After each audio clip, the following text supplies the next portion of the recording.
Moi, je travaille au CIRAD. Au CIRAD, on bosse dans les régions tropicales.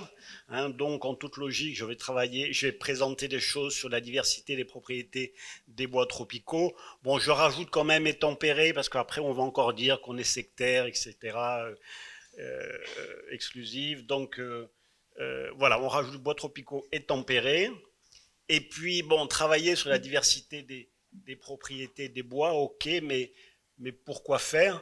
Vous savez qu'il y a deux grandes approches quand on travaille sur le bois. Il y a l'approche le bois dans l'arbre ou le bois pour l'homme. Moi, je suis plutôt dans la deuxième catégorie. Donc voilà, diversité des propriétés des bois tropicaux en relation avec la diversité des usages. Alors, un petit préambule terminologique. Euh, je me rappelle que on a eu l'occasion de discuter avec Joseph quand on a reçu nos sujets sur le terme diversité, que, quelle est la différence entre diversité et variabilité, et puis aussi entre variabilité et hétérogénéité. Bon, j'ai essayé de regarder dans Google. Alors, il y a une définition qui est donnée, mais c'est dans le domaine de l'ergonomie. Vous pouvez voir la diversité et la variabilité inter-individuelle. Bon, c'est dans le domaine de l'ergonomie. En génétique aussi, il y a un distinguo qui est fait entre diversité et variabilité. Bon, nous, on nous a demandé de travailler sur la diversité. Alors, la diversité, c'est quelque chose qui est très, très à la mode. On parle de biodiversité, diversité culturelle, diversité linguistique. Alors, ça va pas parce que, hop, j'ai cliqué. Diversité du genre. Vous savez que uni dans la diversité, c'est la devise de l'Europe, in varietate concordia.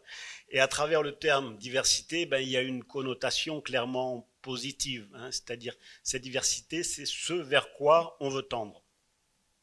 Le terme variabilité, bon, c'est un terme qui est plutôt positif, comme je le mentionne pour les boiseux. Pourquoi? Parce que c'est une thématique inépuisable de recherche. Combien de thèses, combien de publis ont intégré le terme variabilité? Donc très bon pour les chercheurs boiseux, mais par contre pour les opérateurs de la filière, cette variabilité des propriétés, elle pose pas mal de problèmes. Elle est à l'origine de tout un tas de problèmes qui se posent donc durant la transformation et la mise en œuvre des bois. Donc pour eux plutôt négatif. Bon, le troisième terme, hétérogénéité, enfin moi je le vois comme ça, peut-être certaines personnes pourront me contredire. Hétérogénéité, ça relève plutôt de l'intra-arbre. Deuxième petit préambule terminologique, on nous a parlé on m'a demandé de parler de la diversité des propriétés. Quelle est la différence entre propriété et caractéristique? Avec Joseph, on en a discuté aussi. Bon, je laisse la question posée, si jamais plus tard certains veulent y réfléchir et essayer d'y répondre. Donc, quelques petits rappels dans un premier temps, quand même, avant de parler de la diversité des propriétés, quelques rappels sur la diversité des bois. Bon, là, les chiffres que je vais présenter, je dois vous avouer, je ne sais pas trop d'où ils sortent. Moi, je les montre régulièrement à mes étudiants. Je pense qu'ils ne doivent pas être complètement faux, peut-être pas complètement vrai non plus, mais bon, voilà, c'est des ordres de grandeur à ne pas retenir. Donc on a en gros entre 50 000 et 100 000 entre 50 000 et 100 000 espèces végétales qui produisent plus ou moins du bois, toutes sortes de plantes, depuis des petites plantes pérennes, des arbres, des arbustes, des lianes. Parmi ces 50 à 100 000 espèces, bon, on estime qu'il y en a en gros entre un quart et la moitié qui sont des espèces d'arbres à part entière, dont on peut tirer des planches. On considère qu'on peut tirer une planche d'un arbre. Alors là, ça, c'est complètement arbitraire. À partir du moment où cet arbre fait plus de 10 cm de diamètre, c'est pas vrai du tout en pratique. Et en Afrique de l'Ouest notamment, vous avez des diospyros, des ébènes qui font 4-5 cm de diamètre et qui sont exploités pour faire du bois d'œuvre, des petites statues, des trucs comme ça. C'est pas pour autant que c'est une bonne chose, mais c'est comme ça. Bon, toujours sur les rappels sur la diversité des bois, bon, en France, on considère qu'on a en gros entre 20 et 40 espèces, enfin, là j'ai mentionné 25 à 35, qui sont plus ou moins régulièrement exploitées et utilisées. Au niveau essence tropicale, il y en a une quarantaine qui sont courantes, qui arrivent dans les entreprises. À peu près le double qui est plus ou moins régulièrement utilisé. Et quant au nombre d'essences tropicales qui rentrent sur les ports, bon, on estime qu'il en rentre là aussi plus ou moins régulièrement avec des coupures, des intermittences entre 100 et 150. Au niveau international, dans le monde, on a plusieurs centaines, ça ne veut pas dire grand-chose, mais plusieurs centaines d'essences de bois qui sont concernées par un commerce international. Quant au nombre d'essences qui sont consommées dans le monde, alors là, on n'en a strictement aucune idée. Hein, ça intègre tout ce qui est l'essence locale utilisée uniquement dans ces zones de production. Ça, on n'en a strictement aucune idée. Bon, là, je rappelle aussi rapidement les facteurs de diversité des bois. Bon, il y a le premier niveau, diversité des genres, espèces, familles, influence de la provenance et des conditions de croissance. Là, on est toujours dans de la diversité interespèces, des variations entre individus. Là, on est dans de la diversité intraespèces et tout ce qui relève de l'hétérogénéité à l'intérieur de l'arbre. Alors, bon, comment approcher cette diversité des propriétés? Alors là, on va voir si ça marche. On va voir si ça marche. Il y a une première approche qu'on peut qualifier de, enfin que j'ai qualifié. Non, ça marche pas. Non, on fait. Je peux cliquer dedans.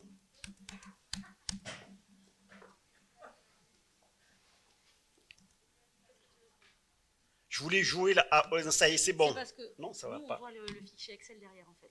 Ah, vous le voyez, mais moi je le vois pas. Ah, c'est bon. Quand tu cliques dessus, c'est le fichier Excel qui s'est affiché. Ah bon, alors bon, je peux pas faire mon effet. Je voulais faire un effet, là, bon. Ça tombe à l'eau.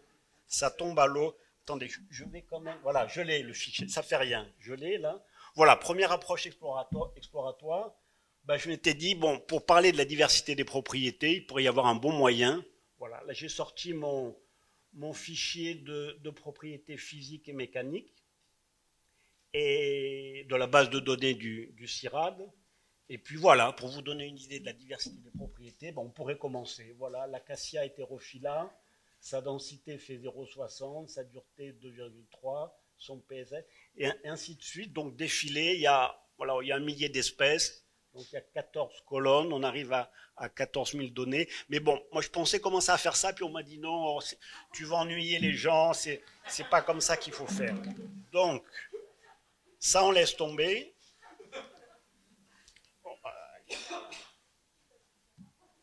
Comment je sors de ça?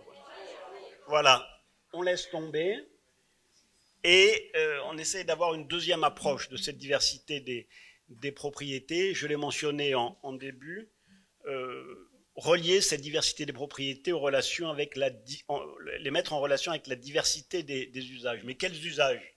Il n'est pas question, il n'est pas raisonnable d'essayer de les balayer tous. Bon, alors là-dessus, j'ai essayé de faire le lien entre une réflexion qui est en cours sur les usages des bois tropicaux dans le futur. Donc c'est une réflexion qui a été initiée au niveau de l'ATIBT.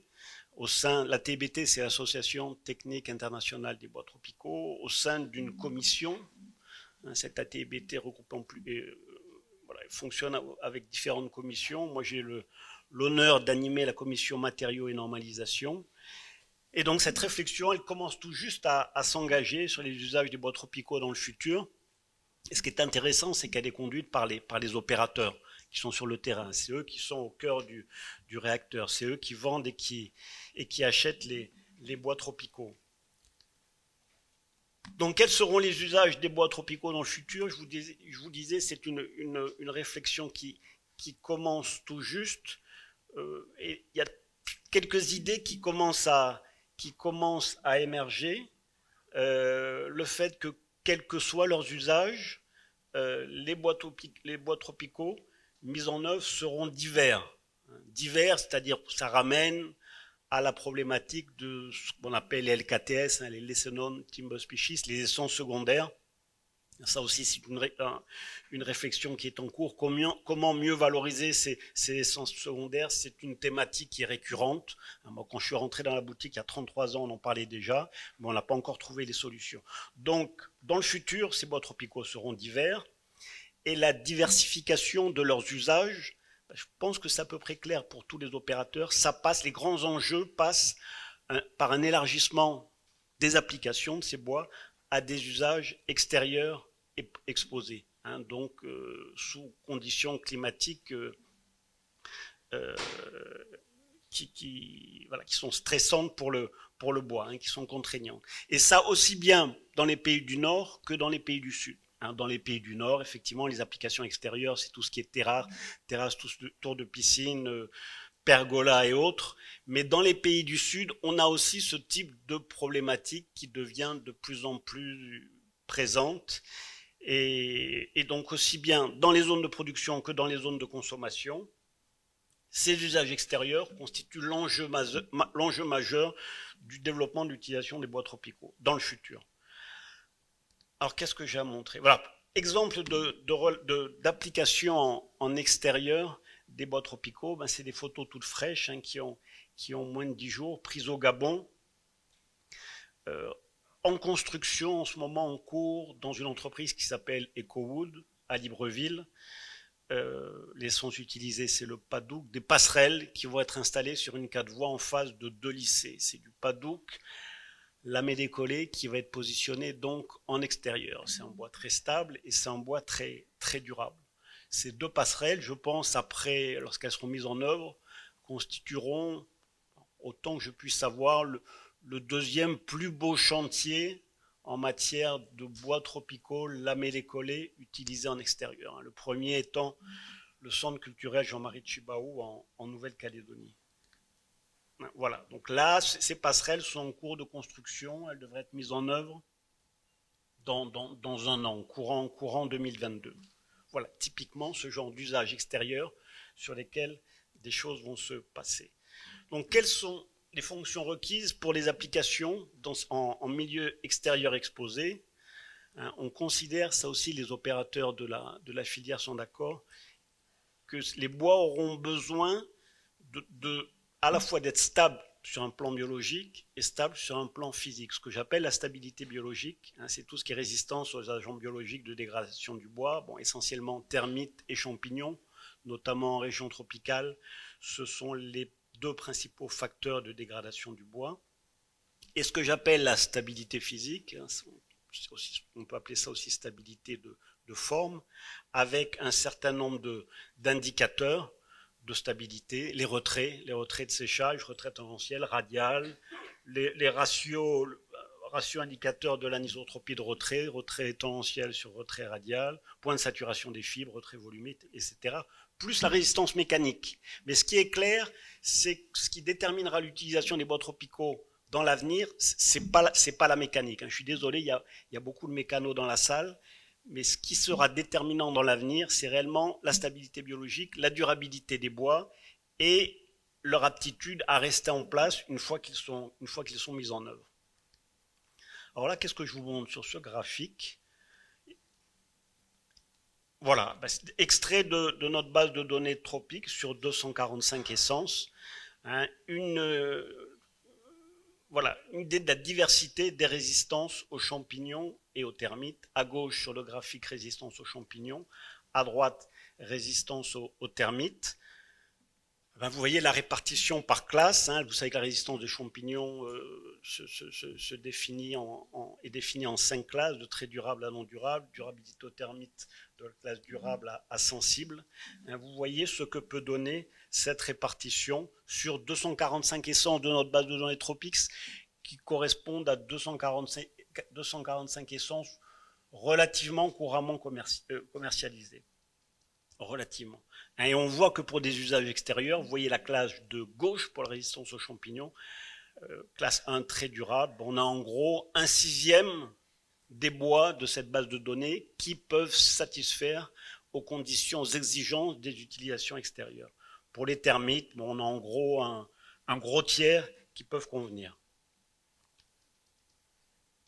Dans le même ordre d'idée, vous savez que la durabilité naturelle des bois, elle est fortement liée, tant la résistance aux champignons qu'aux termites, elle est fortement liée aux extractibles que contiennent ces bois. Donc vous voyez sur ces deux diagrammes, je vais quand même me tourner. C'est pas pour autant. Un pointeur, bon ça fait rien. Donc sur le diagramme de gauche, un histogramme des extraits alcool-benzène. Ça, c'est tiré non plus de notre base de données Tropix, qui est une base de données de vulgarisation, mais de notre base de données laboratoire. Donc, à gauche, la répartition des extraits alcool-benzène, correspondant à environ 1300 séries d'essais. Et à droite, le même type d'histogramme pour les extraits à l'eau. On se retrouve avec une répartition qui est sans doute bien différente de celle que j'ai montrée précédemment pour la résistance aux champignons ou la résistance aux termites. Bon, on n'a pas de lien direct entre les deux, voilà, entre ces deux répartitions. Bon, ça, c'est des données qui sont extraites d'une publique et passée dans Bois et forêt des tropiques, Gérard Réal 2019. Ça aurait dû être Thibaut et Al d'ailleurs, parce qu'en fait, c'est Bernard qui a tout fait là-dessus. Mais voilà, donc vous avez une idée de la façon dont peuvent varier ces extraits sur une certaine quantité, enfin, entre les espèces dans notre base de données. Je passe à la stabilité physique, diversité de l'anisotropie de retrait. Ben là, je présente un petit histogramme. Là, je reviens à notre base de données Tropix, qui présente la répartition des rapports RT sur RR, l'anisotropie. Alors, certains considèrent qu'il faudrait davantage prendre en considération la différence RT-RR. Bon, moi j'ai pris ce ratio-là. Vous voyez, bon, sur le graphique, qu'est-ce qu'il apparaît? On considère, généralement, c'est plus ou moins vrai là aussi, qu'à partir du moment où ce rapport est inférieur à 2, les bois sont stables. Vous voyez que là, sur le graphique, on a quand même une bonne proportion de bois qui ont un rapport RT sur RR inférieur à 2. Bon, ce qui ne voudra pas forcément dire que les bois en question sont stables. Mais bon, on a ça. Là, qu'est-ce que je montre? Diversité des points de saturation des fibres. Alors, dans la littérature courante, qu'est-ce qui est dit sur le point de saturation des fibres? On considère qu'en moyenne, il est égal à 30%. Quand on travaille sur les bois tropicaux, ben on se rend compte que cette notion de valeur moyenne ne veut pas dire grand-chose. On a en fait des points de saturation qui se baladent entre des valeurs inférieures à 20 et des valeurs supérieures à qui avoisinent 40. Bon, ça c'est un graphique que je présente, mais je ne vais pas trop insister dessus quand même, parce qu'il y a Joseph qui est en train de nous démonter nos points de saturation des fibres. Il est en train de prouver que tout ce qui est point de saturation des fibres trop élevé dans notre base de données, ça a été mal calculé. Donc voilà, je passe rapidement.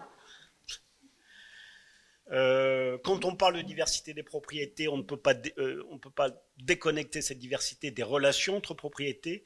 Donc là, vous voyez sur ce graphique, toujours extrait de notre base de données Tropix, relation entre retrait radial et retrait tangentiel. Donc en même temps, vous voyez les relations entre les propriétés. On voit bien qu'il se passe quelque chose quand même, et la diversité des valeurs. Là aussi, dans la littérature classique, qu'est-ce qu'on dit des deux retraits radial tangentiel? On considère que le retrait tangentiel, c'est écrit ça dans des bouquins, vaut en moyenne 10%, retrait radial en moyenne 5%. Vous voyez qu'avec ce type de distribution, on en est loin. Le même genre de graphique, relation entre les deux mêmes retraits, ce n'est plus extrait de la base de données Tropix, mais de notre base de données laboratoire, avec pas loin de 3000 séries d'essais qui sont représentées. On a le même genre de répartition. Bon, on a une jolie patatoïde, mais avec quand même une tendance qui se dessine clairement. Alors ce graphique-là, bon, il n'a plus rien à voir ni avec la stabilité biologique ni avec la stabilité physique, mais j'avais envie de le montrer parce qu'il me plaît bien. Je l'avais montré lors d'un GDR à Clermont, je crois, relation entre densité et conductivité thermique. Comme précédemment, ça permet de voir en même temps des relations entre propriétés et cette diversité des propriétés. C'est vrai qu'on avait fait des jolies manies. Bon, je vais pas m'étendre là-dessus.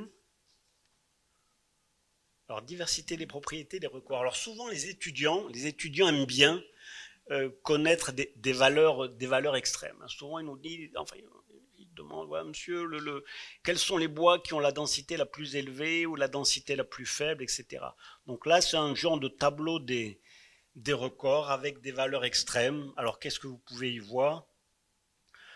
Des bois comme le... Décidément, on ne peut pas... Non, il n'y a pas de...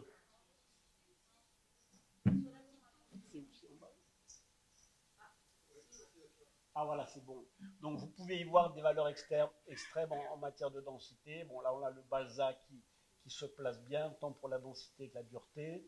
Et puis des bois à propriété très élevée, hein, des bois très lourds, comme cette espèce-là de Guyane, ou bien alors voilà, d'Albergia méladoxylon, le grenadier d'Afrique, bon, qui n'aime pas descendre, avec propriété très élevée. Bon, comment est-ce que je peux commenter euh, autrement ce graphique? Bon, en matière de dureté, hein, des valeurs très élevées, il faut faire attention. On sait que la dureté monin, quand on a des valeurs supérieures à 8, ça ne veut plus dire grand-chose. Voilà, bon, c'est juste un peu pour le fun. Hein. Il y a pas... Alors, parler de la diversité des propriétés des bois et de la diversité des usages, c'est bien joli, mais à un moment donné, l'idée c'est de s'en servir et d'utiliser cette diversité de façon appropriée, d'où l'idée émergente, le concept de bon bois au bon endroit. Nous, en permanence, on essaye de travailler sur cette idée, et dans nos relations, notamment avec les opérateurs privés, on essaye de leur mettre ça dans la tête. Alors, comment sélectionner une essence adaptée à un projet, que ça soit pour un particulier ou pour une entreprise? Bon, ça, je passe rapidement. Il y a un certain nombre de critères qui sont pris en compte, des critères techniques, économiques, logistiques. Critères logistiques, c'est tout ce qui correspond à la disponibilité des bois, et des critères environnementaux. Là, je vais donner juste un exemple. C'est un schéma, un logigramme qui a été élaboré par Marie-France Thévenon sur le critère technique durabilité naturelle ou traitement lorsque l'on va choisir un bois. Voilà, là, il y a une espèce de logigramme qui correspond à la démarche que l'on va suivre pour choisir la bonne essence. Alors, sélectionner une essence adaptée à son projet, c'est indispensable pour éviter, à contrario, le fait d'utiliser un mauvais bois au mauvais endroit. Pour ça, je voudrais présenter un exemple relativement récent et qui m'a marqué. Voilà, la notion de mauvais bois au mauvais endroit. Une piscine creusée avec une armature en bois, des pales planches. Bon, là, on ne les voit pas parce qu'il y a le liner par-dessus. Des pales planches en bois, une lisse haute, une lisse basse en métal, le tout recouvert d'un liner. Il y a un certain nombre d'opérateurs privés qui proposent ce genre de produits. C'est pas cher, ça vaut 5-6 000 euros. Et puis en ce moment, il y a tout un tas de problèmes qui surviennent avec ce genre de produits. Voilà, des utilisateurs qui se rendent compte que dans leur piscine, voilà, il se passe des choses. Il y a des espèces de boursouflures qui apparaissent. Alors là, ces photos, je les ai prises dans le cadre, c'est une expertise judiciaire. Enfin, moi, j'intervenais comme sapiteur auprès d'un expert judiciaire. Et voilà, il y avait donc tout autour de la piscine, il y avait tous les avocats qui étaient là, les experts des différentes parties. Et puis le propriétaire de la piscine, voilà, nous montrait ce genre de défauts. Donc devant tout le monde, on a enlevé le liner, et voilà ce qui est apparu, ce genre de choses. Il y en avait vraiment de toutes les couleurs. Là, esthétiquement, c'était pas mal. Voilà, du pain maritime. Du pain maritime qui avait été utilisé en pale planche pour ce genre d'usage. Typiquement, quand je parlais de diversité des propriétés qu'il fallait utiliser pour justement identifier les essences bien adaptées à des emplois donnés. Bon, là, typiquement, on est sur des emplois qui ne conviennent pas. Donc des pales planches en bois, en pain maritime, d'un côté contre la terre, et à l'intérieur, confinement, côté liner. Avoir en tête que le pain maritime, il est en classe 3-4 de durabilité, il est inimprégnable. Donc c'est une vue de l'esprit de penser qu'on peut le traiter pour le rendre classe 4, c'est-à-dire utilisable en classe d'emploi 4, sans traitement de préservation. J'ai rien contre le pain maritime, attention, le pain maritime, c'est une super essence pour tout un tas d'usages. Là, j'en montre quelques exemples, notamment un parquet texturé là qui est magnifique, mais sûrement pas pour ce type de structure enterrée. Il aurait fallu, pardon, ouais, bon. Il aurait fallu utiliser une essence de classe de durabilité 1, clairement, et encore, là on est dans des conditions d'emploi qui sont vraiment extrêmes. Bon, conclusion, je ne vais pas vraiment conclure en fait, je ne vais pas vraiment conclure, je vais terminer mais sans conclure, je vais plutôt ouvrir. Je vais plutôt ouvrir sur notre logiciel Tropix. Bon, tout le monde le connaît, un magnifique produit, largement utilisé, même cité dans les thèses et publications. Il y a même 2 normes françaises qui le citent. Tout le monde le connaît. C'est un produit qui est téléchargeable sur un site. C'est un produit qui fonctionne sous Windows. On est en train d'essayer de le faire évoluer. Bon, dans le cadre d'un programme que je mentionne là, programme Colex, projet Numbois. Et c'est un produit que l'on veut placer que l'on veut faire fonctionner sur Internet, sur le web. Actuellement, on a une version bêta qui tourne. Alors là, je ne sais pas du tout. De toute façon, il faut que j'arrête. Je ne sais pas du tout. Non, c'est pas encore merci. Qu'est-ce que ça donne? Non, ça donne rien du tout. Bon, ça fait rien. Là encore, j'ai loupé mon effet, décidément. Voilà. De toute façon, vous aurez le PowerPoint ou le PDF associé à ce... vous aurez le PDF ou le PowerPoint correspondant.